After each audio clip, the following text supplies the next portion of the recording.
इस वक्त की बड़ी खबर आपको बता दें, दिल्ली में तहव्वुर राणा का प्लेन लैंड कर चुका है। पटियाला हाउस कोर्ट लेकर जा रही है उसको एनआईए। जानकारी ये भी मिली कि लैंड करने के बाद वहीं उसका मेडिकल भी करवाया गया एयरपोर्ट पर ही, और उसके बाद बेहद गोपनीय तरीके से इस पूरे ऑपरेशन को अंजाम दिया जा रहा है। एनएसए जो है अजित डोभाल उनकी अगुवाई में वो इसको उसकी देखरेख कर रहे हैं।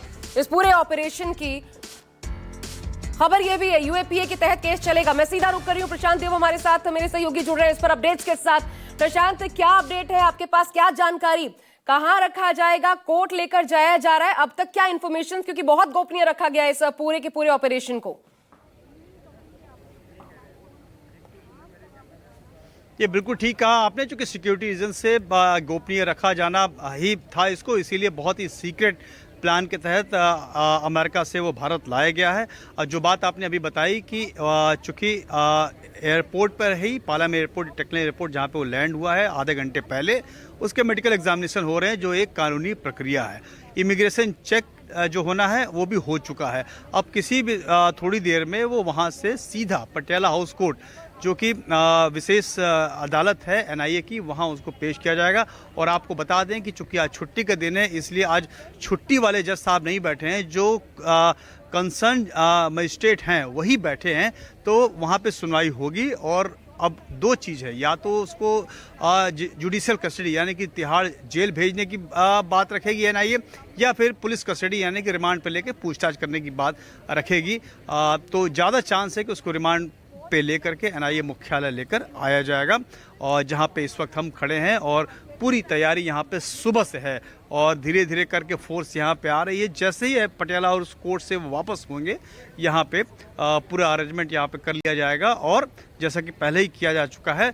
और चूंकि आज इसको फिजिकली इसलिए पेश किया जा रहा है कि ये नियम है कि पहली बार जब किसी आरोपी को कोर्ट में पेश किया जाता है तो उसको फिजिकली मोड में ही पेश करना पड़ता है, उसके बाद वर्चुअल वो हो सकता है।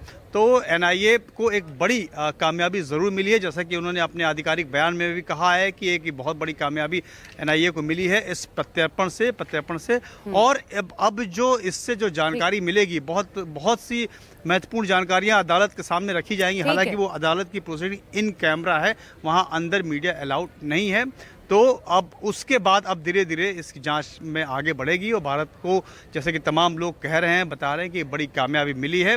और अब देखना है कि जो सबूत भारत के पास हैं उसको तहव्वुर राणा से पूछताछ करके एजेंसियां कितना स्थापित कर पाती हैं, कितना इसको एक्सपोज कर पाएंगी, किस तरीके से लश्कर तैयबा, किस तरीके से आईएसआई, किस तरीके से पाकिस्तान की इन्वॉल्वमेंट उस 26/11 मुंबई हमले में थी, जिसको कि भारत बतौर सबूत दुनिया के सामने रख सकेगा। बिल्कुल, एनआईए दफ्तर और पटियाला हाउस कोर्ट दोनों जगह हलचल तेज हो गई है। ये देखिए पटियाला हाउस एनआईए मुख्यालय से लाइव तस्वीरें हम आपको दिखा रहे हैं। उधर पटियाला हाउस कोर्ट जहां पर पेश किया जाना है, यूएपीए के तहत इस पर केस चलेगा। जानकारी ये भी है, बड़ी इंफॉर्मेशन ये भी मिल रही है कि दिल्ली और मुंबई दोनों जगहों पर एक एक जेल को एकदम तैयार रखने के लिए सख्त निर्देशों के तहत तैयारी की जा रही है।